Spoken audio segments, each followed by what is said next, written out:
Bonjour à tous, comme vous le savez, j'ai toujours très envie de vous surprendre, mais là, encore plus que d'habitude. J'ai donc choisi de faire le voyage le plus original possible et de vous emmener avec moi sur une destination atypique que seuls quelques initiés connaissent. Je vous souhaite donc bienvenue dans cette nouvelle édition des Carnets de Look consacrée au Panama. Un pays sans équivalent, qui ne laissera personne indifférent et sur lequel on a misé il y a quelques années déjà en y ouvrant un club Luca. Bref, une fois de plus, on a été un précurseur pour dénicher avant tout le monde les nouveautés les plus étonnantes. Embarquement sur Air France pour 12 heures de vol sans escale. Opérée depuis 2014, la ligne Paris-Panama City a été lancée à l'occasion des 100 ans de l'inauguration du canal. Et grâce à plusieurs rotations aériennes hebdomadaires, vous pourrez moduler la durée de votre séjour. Peuplé par 4 millions d'habitants, le Panama est situé en Amérique centrale. 7 fois plus petit que la France, cet État partage ses frontières avec le Costa Rica et la Colombie, dont il faisait partie autrefois. Sa particularité, c'est de se trouver sur un isthme, à l'endroit le plus étroit du continent américain. Et vous pourrez voir l'océan Pacifique et la mer Caraïbe en à peine 1 heure d'intervalle. Un avantage géographique qui, vous allez voir, va s'avérer stratégique. Au centre, ce pays au climat tropical est entrecoupé par des montagnes d'origine volcanique, prolongement naturel de la cordillère des Andes, avec comme point culminant le volcan Barú et ses 3474 mètres d'altitude. Non, contrairement aux apparences, je ne suis ni à Hong Kong ni à San Diego. Alors le Panama reste une destination encore assez confidentielle. Pourtant c'est le pays le plus stable, le plus développé et surtout le plus sûr de toute l'Amérique centrale, voire d'Amérique latine. Alors pourquoi vous n'en avez jamais vraiment entendu parler? C'est qu'en fait la destination n'a pas un besoin absolu du tourisme pour prospérer. Mais les Européens la découvrent enfin et on ne la catalogue plus exclusivement au tourisme d'affaires. Mon défi sera donc de vous prouver que le Panama nous réserve bien des surprises aux antipodes des récents scandales financiers et de son image parfois sulfureuse. Un pays à l'histoire récente aussi tumultueuse qu'intéressante. Ce qu'il faut retenir, c'est à quel point cet État a vécu sous influence des États-Unis. Une présence néocolonialiste de presque un siècle. L'armée US envahit même carrément le pays en 89. Objectif officiel, rétablir la démocratie et surtout arrêter et condamner Noriega, le plus grand narco-dictateur de l'histoire, un peu trop copain avec un certain Pablo Escobar. Objectif réel, faire du Panama une sorte de frontière avancée des USA et stopper à la source les trafiquants colombiens, tout en sécurisant encore plus le canal, indispensable à l'économie mondiale. Vous comprenez mieux maintenant pourquoi on situe ce pays sur la carte. Le fameux canal, notre première étape.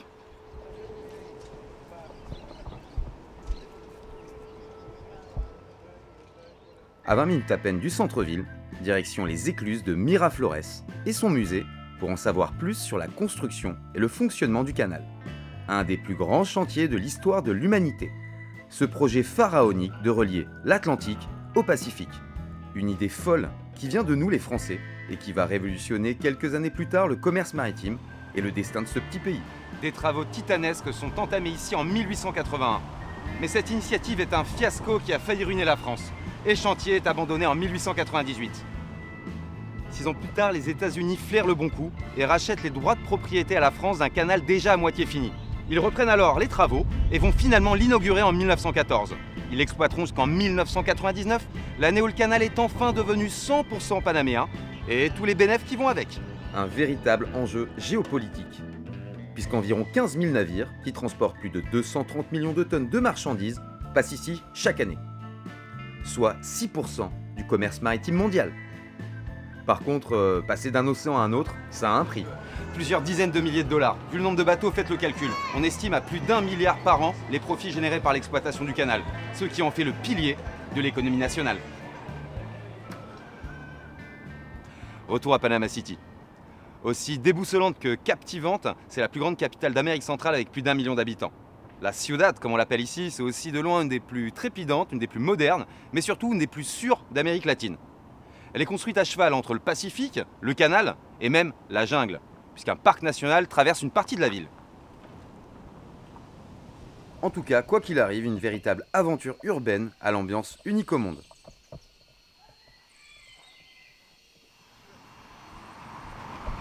En vous mêlant à la foule, vous constaterez l'incroyable métissage du peuple panaméen, avec des Blancs, des Amérindiens et des Afro-Caribéens. Mais de loin, le plus déconcertant, c'est l'énorme communauté chinoise. Ici, depuis des générations, ce sont les descendants des ouvriers venus par centaines bâtir le pays. Aujourd'hui complètement intégrés et assimilés, ils représentent quand même plus de 10% de la population. Bref, un véritable melting pot que j'adore. Au fait, pour se déplacer à Panama City, 3 solutions. Pas très dépaysant mais super efficace, depuis son ouverture en 2014, vous pouvez prendre le métro. Sinon, plus folklorique, les Diablo Rojo, d'anciens bus Ford customisés, de vraies œuvres d'art, une institution au Panama. Plus pratique, je vous conseille le taxi, le moyen d'après moi le plus simple d'arpenter la capitale. Direction maintenant mon quartier préféré, le Casco Viejo, le centre historique.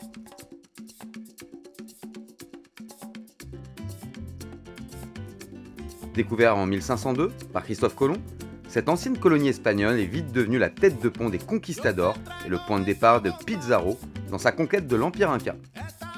Fondée en 1519, Panama City est la première ville européenne du Pacifique. Il y a 2 vieilles villes.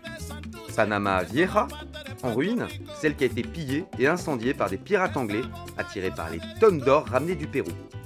Et celle où je me trouve, le Casco Viejo, construite 2 ans plus tard, à quelques kilomètres. Sans aucun doute une des plus belles cités coloniales d'Amérique latine. D'ailleurs, elle est classée au patrimoine mondial de l'UNESCO. Venez vous perdre dans ce dédale aux façades colorées de style néoclassique ou art déco, mêlant diverses architectures européennes d'une valeur inestimable. De superbes places également, comme celle de l'Indépendance, au pied de la cathédrale. Mais celle que l'on sera le plus fier de découvrir, c'est la Plaza de Francia, construite en notre honneur pour nous remercier d'avoir été les pionniers de la construction du canal. C'est quand même un peu grâce à nous s'ils en sont là. Si seulement on l'avait terminé ce canal. Pour finir, c'est aussi devenu un quartier à la mode, un brin bobo et le plus branché de la capitale. Avec de plus en plus de cafés, bars à vin, restos gastro, galeries d'art et discothèques. En gros, si je résume, Panama City, c'est comme si on avait la Havane et Miami, mais au même endroit. Justement, derrière moi, les tours du Downtown Panama, notre prochaine étape. Alors je pense que vous avez compris que le Panama est un pays riche. C'est même l'état de très loin le plus puissant économiquement d'Amérique centrale. Et Panama City, c'est aussi et surtout le centre financier le plus important d'Amérique latine et carrément la 4e bourse mondiale. Cela attire de nombreuses multinationales qui y installent leur siège. Alors pourquoi ? Bon, clairement, c'est pas mon rôle d'aller sur ce terrain-là. Mais le Panama, je pense trahir aucun secret, n'est pas seulement un paradis tropical. C'est aussi un des derniers paradis fiscaux à pratiquer le secret bancaire intégral. Toutes les banques et cabinets d'avocats se concentrent bien sûr ici dans le quartier des affaires. Avec des dizaines de tours de plus de 50 étages qui ont poussé comme des champignons depuis les années 70. On dénombre 15 gratte-ciel perchés à plus de 200 mètres de haut.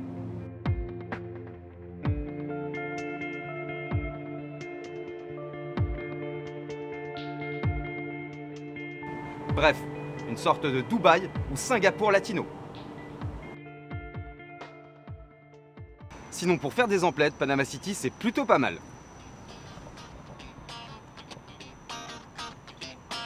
Avec des dizaines de malls, ces centres commerciaux à l'américaine qui feront saliver les accros au shopping. Certains sont gigantesques, à l'image du Albrook Mall et ses 700 boutiques sur 3 km de long, juste le plus grand d'Amérique latine. Vous y retrouvez toutes les plus grandes marques à des prix imbattables, vu les faibles taxes panaméennes.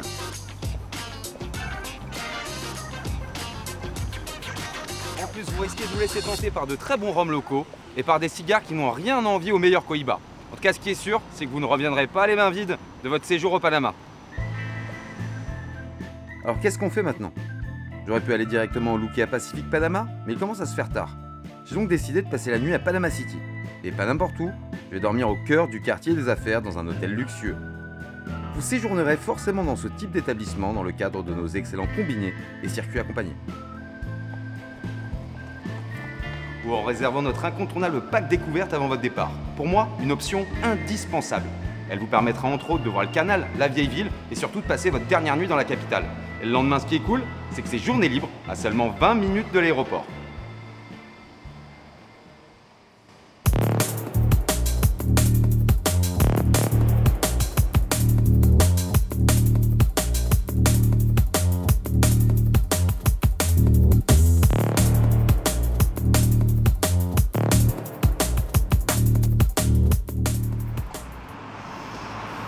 Accessoirement, en dormant dans la capitale, vous goûterez à une vie nocturne sans équivalent. Déjà avec une trentaine de casinos répartis dans toute la ville, c'est une sorte de Las Vegas latino. Sinon, Panama City, c'est une ville de plus en plus à la mode qui attire toute la jet set sud-américaine et les fêtards du monde entier. Plein de bars branchés, de rooftops secrets, d'événements mondains et des tas de boîtes de nuit.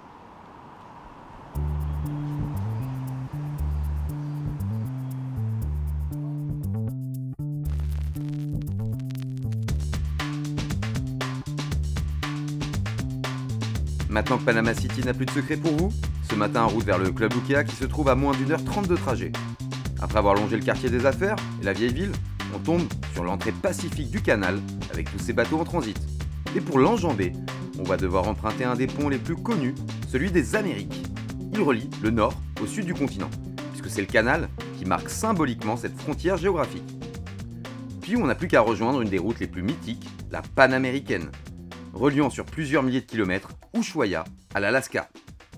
Nous, on va se contenter d'aller jusqu'à Playa Farallón, dans la province de Coclé, au centre du pays, et c'est déjà pas mal. Juste avant d'arriver au Luquea Pacific Panama, on découvre ce cadre verdoyant grâce à un parcours de golf 18 trous, considéré comme un des meilleurs d'Amérique centrale. Conçu par un architecte de renom, il attire les golfeurs les plus exigeants. Profitez-en aussi en réservant notre pack golf. Vendu à des prix défiant toute concurrence, il vous permettra un accès illimité au green.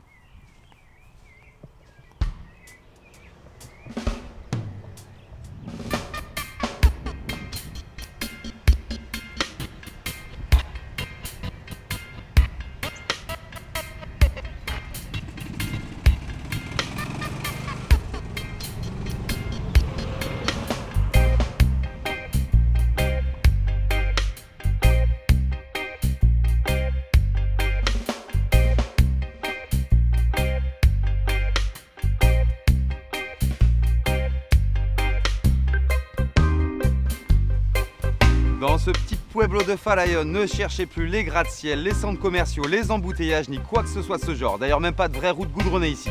Malgré un nombre croissant de visiteurs, cet ancien village de pêcheurs a su garder toute son authenticité. À 2 km du club, vous pourrez vous y rendre à pied, en longeant le littoral, en taxi ou en louant des vélos à l'hôtel.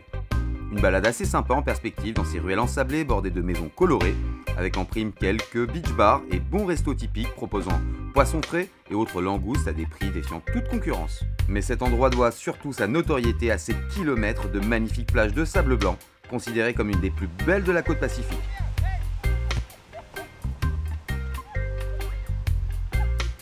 Son climat est super agréable, vu que c'est la région la plus ensoleillée et la moins humide du Panama. Ici, les températures de l'eau sont toujours comprises entre 25 et 30 degrés en moyenne. Pas un hasard si je vous dis que c'est ici qu'a été construit en l'an 2000 le premier resort de l'histoire du tourisme balnéaire panaméen. Et c'est à partir de là qu'on commencera à appeler cette plage Playa Blanca, un nom plus sexy et sûrement plus facile à retenir pour les occidentaux que Playa Farallón, non ? Cet hôtel, vous n'allez pas tarder à le visiter puisque c'est le Luquea Pacific Panama. Le village s'est alors développé au point de devenir la principale station balnéaire du pays. Il a quand même gardé son charme originel et on est encore assez loin du tourisme de masse. Avec aujourd'hui quelques guest house, villas ou appartements et à peine une dizaine d'autres complexes hôteliers. Ça y est, nous voilà enfin au Luquea Pacific Panama. Comme je vous le disais, il a ouvert ses portes en 2000. Il fait partie d'une grande chaîne colombienne, gage de confiance et de qualité. Un partenaire hôtelier qui partage une longue histoire commune avec les clubs Luquea. Alors ce resort, c'est non seulement le plus connu du pays, mais aussi le plus fréquenté d'Amérique centrale. Par qui? Bah déjà par nous les Français, aussi pas mal de latinos, mais surtout par nos cousins québécois. Présentement, ils ne nous ont pas attendus pour que ce club soit francophone. On est ici dans un cadre extraordinaire, avec en toile de fond des massifs volcaniques et au large, Isla Farallón, une réserve ornithologique. Alors certes, c'est un grand complexe, on est d'accord, mais franchement, on ne s'en rend pas compte. Des navettes seront à votre disposition 24/24, et où que vous soyez dans l'hôtel, vous aurez quoi qu'il arrive à moins de 3 minutes, un bar, un resto ou une piscine. Un des autres gros atouts de cet hôtel, c'est son magnifique jardin. Enfin, c'est réducteur d'appeler ça un jardin, c'est plutôt un vrai parc botanique digne de ce nom. Une végétation exubérante, déjà un excellent aperçu de la flore et même de la faune locale, puisque vivent ici une dizaine d'espèces d'oiseaux et quelques iguanes pas farouches. Certainement un des plus beaux jardins de tous les clubs Luquea. Côté hébergement, plein de résidences de 20 chambres maximum. D'architecture caribéenne, ces petites unités de 2 étages s'intègrent parfaitement à son environnement naturel. Harmonieusement disséminées dans le parc, on les retrouve entre la partie garden, en deuxième rangée à flanc de colline. C'est là que vous aurez les plus belles vues mer. Et juste en bas, c'est la partie front beach, à 2 pas de la plage. Vous serez logé dans des chambres confortables, lumineuses et fonctionnelles à la décoration exotique. Elles disposent toutes d'une télé écran plat, d'un frigo, de la climatisation et d'un grand balcon aux terrasses, vue jardin. En option, vous pourrez aussi opter pour des chambres vue mer, côté garden donc, ou front beach en première rangée. Et des suites supérieures vue océan, elles aussi dans la partie garden, sont également proposées. Elles sont plus récentes, plus spacieuses et disposent d'un minibar renouvelé tous les jours. A noter que quelques chambres communicantes sont aussi commercialisées. Pas besoin de vous préciser que le Lukea Pacific Panama est pied dans l'eau. Sa plage de sable blanc aussi sauvage que paradisiaque s'étend sur plusieurs kilomètres. Et vu sa taille, vous n'aurez jamais l'impression d'être très nombreux. Aussi plein d'activités avec entre autres kayak, paddle, voile, ski nautique, etc. Vous pourrez même louer des jet skis. Et n'oublions pas un centre de plongée qui vous prêtera gratuitement masque et tuba et vous initiera en piscine. En option, des sorties en mer quotidiennes vous permettront aussi de découvrir les fonds marins du Pacifique. Tous les ingrédients réunis pour des vacances balnéaires réussies.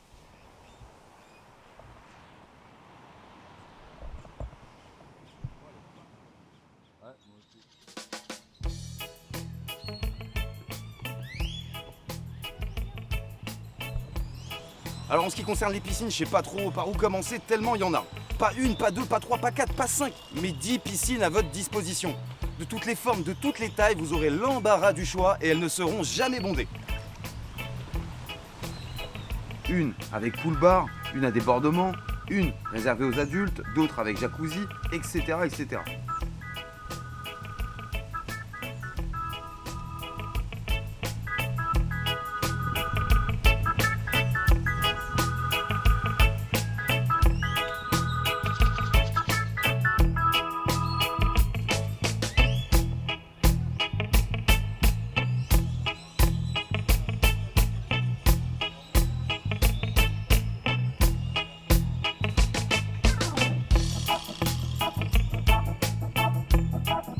Et je gardais le meilleur pour la fin, c'est tout nouveau, ça vient de sortir. Un super aquapark vient juste d'ouvrir.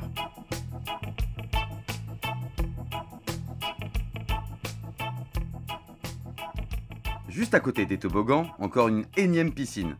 Celle qui nous est dédiée, où l'on retrouve notre excellente équipe d'animation. Elle aura la particularité d'être ouverte jusqu'à 22 h. Du jamais vu. Allez, je vous présente Momo, notre aussi sympathique que talentueux chef de village de Lukea Pacific Panama. Alors comment se passe ta saison, d'ailleurs ta première saison à ce poste, non? Petit Vénard. Hôtel magnifique, le staff hôtelier est magnifique, on est à la maison. Okay. On est à la maison, donc qu'est-ce demander de plus? Alors parle-moi un petit peu de ton programme d'animation, déjà en termes de sport, qu'est-ce qu'on propose ici? Toutes les activités, donc on propose de la gym, ping-pong, foot, aquavolley, beach volley, on a le tout. Et depuis cette année, là, on a des nouveaux concepts qui sont sortis. Lukea Fit, donc là c'est plus cardio, training, donc ouais, on a tout, classique. Et on a une salle de sport accessible ou pas? Elle est petite, mais il y a tout ce qu'il faut à l'intérieur. Okay. Il y a tout ce qu'il faut. Accessible dans la forme de tout inclus? Tout inclus, nous, tout le monde. Et tu as des activités un peu plus locales sinon? Un peu plus locales, on a la journée faite comme chez nous. Okay. Donc voilà, là c'est la journée spéciale réservée au Panama. Okay. La journée panaméenne. Qu'est-ce qu'on y fait? Donc là, on a la kukea. Ouais, quel plat? Le grand classique, le ceviche. Les plats nationaux. Ouais. Ok. Et quoi d'autre en activité locale? On a le cours d'espagnol, on a la petite balade pédestre qui est devenue maintenant que les gens adorent. Pour aller où? À la petite ville de Farallon. Ah bah oui, bah effectivement, juste à on y côté, était, ouais, super, ça vaut le coup. Une heure et demie, mais voilà, c'est un grand régal. Et en ce qui concerne les enfants? Le Lucky Club et tout ce qui va avec, ils ont la plage, 10 piscines pour en profiter et sans oublier une piscine avec des toboggans qui vont à 200 à l'heure. C'est clair, on les a testés tout à l'heure. C'est pas mal. Et qu'est-ce que tu leur proposes? Soirée pyjama comme dans tous les clubs Lukea, j'imagine? Il y a la Lucky Disco, à ne pas oublier quand même, Lucky Disco. Le show Lucky Club aussi pour les enfants, donc le spectacle réservé aux enfants. Ouais. Et la soirée pyjama, la soirée où les adultes n'ont pas le droit de venir. Et justement, puisque tu me parles de soirée, qu'est-ce qui se passe ici? Des spectacles ou des soirées participatives. Et la soirée à ne pas manquer. Ne me dis rien. La Whitetail, la plus attendue de la semaine, réservée aux clients français. Et bien sûr, allez, c'est pour moi, je vous invite. Vous êtes invités. Merci. Vous êtes invités. Et après la Whitetail, après les spectacles, on va se coucher ou qu'est-ce qui se passe? Non, mais qu'est-ce que tu me racontes, Simi? On finit et directement on amène tout le monde à la discothèque. Une des meilleures discothèques de tous les clubs lookers, croyez-moi. Pour moi, c'est la meilleure. C'était clair et limpide, je te remercie pour ces explications. C'était un plaisir de te croiser, de te rencontrer pour la première fois. J'espère te revoir sur un de mes futurs reportages. Et j'ai plus qu'à te souhaiter la meilleure fin de saison possible, Merci. Momo. Plaisir partagé. Check. Voilà. Allez, ciao. Cocktail, pas cocktail. Ah bah vas-y, viens. Allez, je vous invite. Je t'invite. Voilà, à la maison. Bon, vu la chaleur qu'il fait, moi j'ai besoin d'un petit peu de fraîcheur. Donc direction la vallée de Hampton, à moins d'1 heure de route d'ici. L'endroit idéal pour vous faire prendre conscience des trésors naturels du Panama. Une destination rêvée pour les amoureux d'écotourisme. Puisque c'est le pays au monde avec la plus grande proportion de parcs nationaux, plus d'un tiers de son territoire. Et d'ailleurs, c'est un des rares États à avoir renoncé à son armée au profit de la protection de son environnement.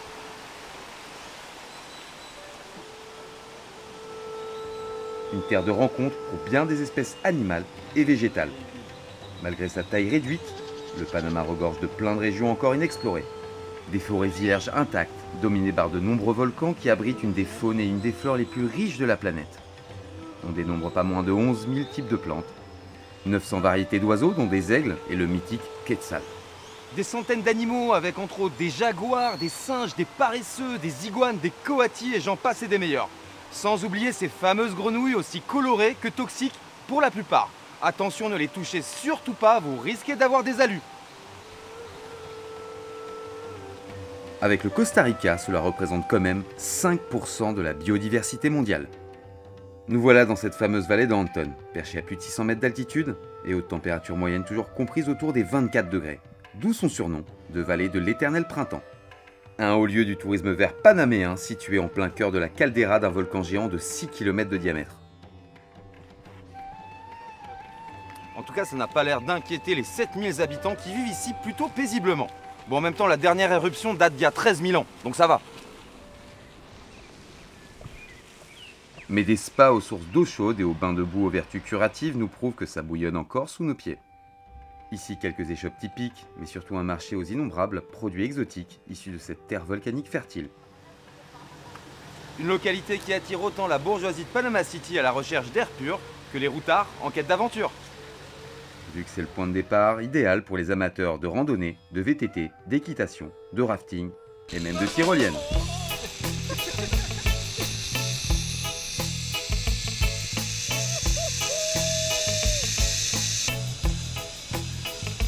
Les moins sportifs d'entre nous se contenteront d'une agréable marche dans la forêt tropicale qui vous mènera sans trop d'efforts à la cascade del Chorro del Macho.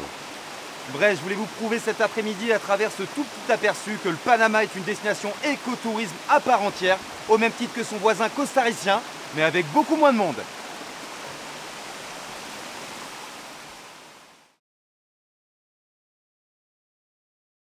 Alors le gros dilemme au Luquilla Pacific Panama sera de choisir où est-ce qu'on va bien pouvoir dîner. J'aurais pu aller dans un des 3 restaurants buffets.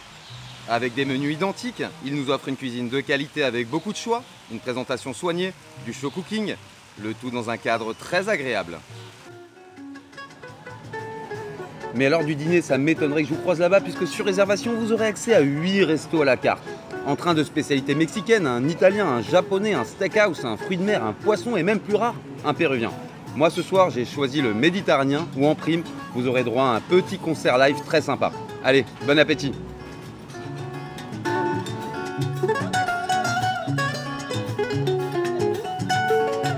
Sinon pour boire un verre, pas moins de 10 bars ouverts en alternance, aux ambiances différentes et tous compris dans la formule. Vous pourrez aussi grignoter entre les repas dans un des nombreux snacks du club. Bien pratique en cas de fringale nocturne. Parce que le Luquilla Pacific Panama est en all inclusive 24 heures sur 24. Ce soir, encore plein de trucs à vous montrer. Bien sûr, nos spectacles, assurés par notre talentueuse équipe d'animation, en collaboration avec une troupe de danseurs professionnels colombiennes qui vous en mettra plein les yeux. Pour une soirée tranquille, vous pourrez aussi regarder un bon film en plein air. Et pour finir, une des discothèques les plus fun de tous les clubs Luquilla. Alors ce matin, pour achever la visite du club, petit topo sur les autres services proposés. À disposition change, distributeur, boutique, location de vélo ou voiture. Et pour les groupes, l'hôtel est doté d'un centre de conférence de 1000 places. En supplément, vous pourrez aussi profiter d'un spa avec espace massage sur la plage et d'un salon de beauté. On a déjà fait un max de trucs ensemble, mais juste avant de partir, je voulais faire un dernier point sur les excursions proposées ici par notre délégué. Panama City, sa vieille ville, etc., ça vous connaissez? Pareil pour la vallée de Anton, à pied ou en tyrolienne, sans oublier le fameux canal du côté de Miraflores. Mais j'aurais pu le découvrir de manière plus atypique en prenant le Canal Railway, un train panoramique, ou encore plus spectaculaire en naviguant sur ce site incontournable. Un peu plus loin, j'aurais pu aller au lac Gatun et son impressionnant téléphérique. Une escapade sur la côte Caraïbe m'aurait bien tenté aussi pour visiter Portobello, ses fortifications et faire du snorkeling. Une sortie dans la province de Coclé, dédiée à la culture et à l'artisanat local, aurait pu être intéressante, et j'aurais même pu me faire initier au surf sur un des meilleurs spots du Pacifique.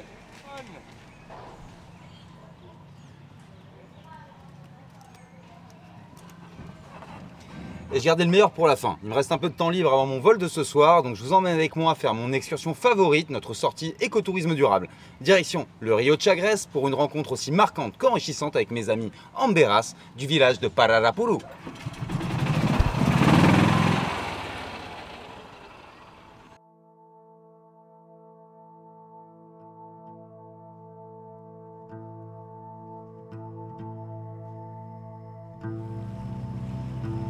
Direction un village Ambera, une des 7 tribus indigènes installées au Panama.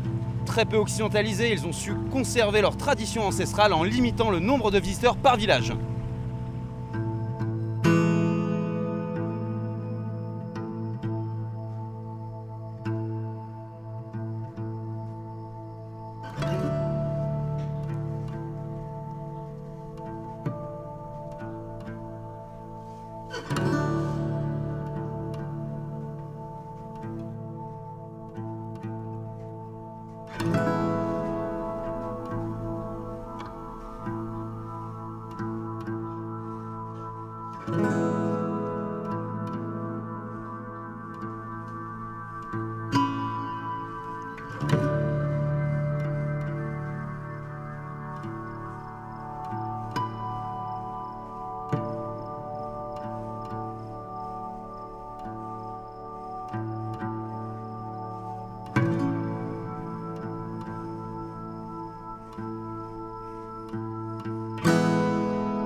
On vous fera un tatouage protecteur à base de jaguar et on vous en donnera la signification.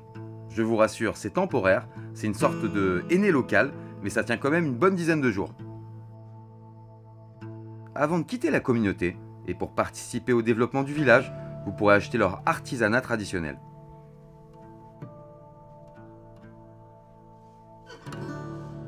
Une journée géniale, qui n'a rien à voir avec du folklore, pleine de moments de partage très émouvants. Un vrai défi pour ce petit coin de paradis, surtout vu la proximité avec la métropole de Panama City.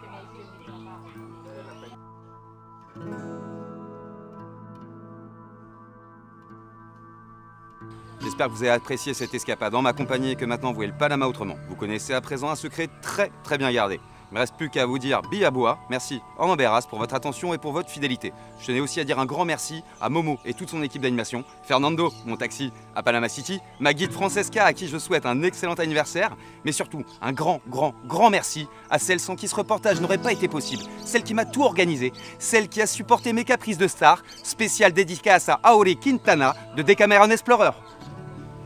Bon, moi je rentre à Paris. Non, je rigole, je reste ici. Mais je vous donne quand même rendez-vous très bientôt dans la prochaine édition des Carnets de Look ailleurs dans le monde. Et n'oubliez pas que vous pouvez voir ou revoir l'intégralité de mes reportages sur notre site web. Allez, salut!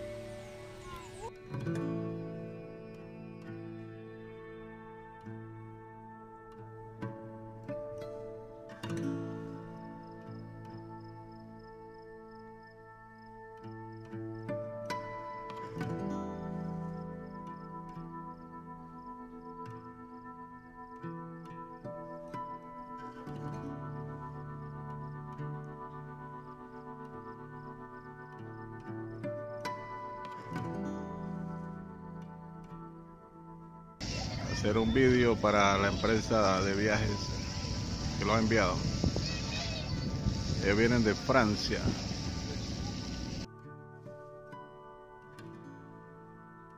Vous comprenez mieux maintenant pourquoi on situe ce pays sur la carte. Le fameux canal, la première étape.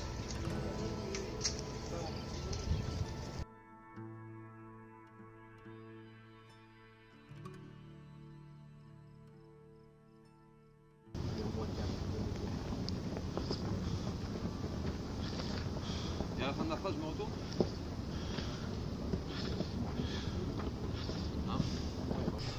Quiero decir muchas gracias Fernando, el mejor conductor de taxi de Panama City, muy buen guía, muchas gracias, mucho gusto, Fernando.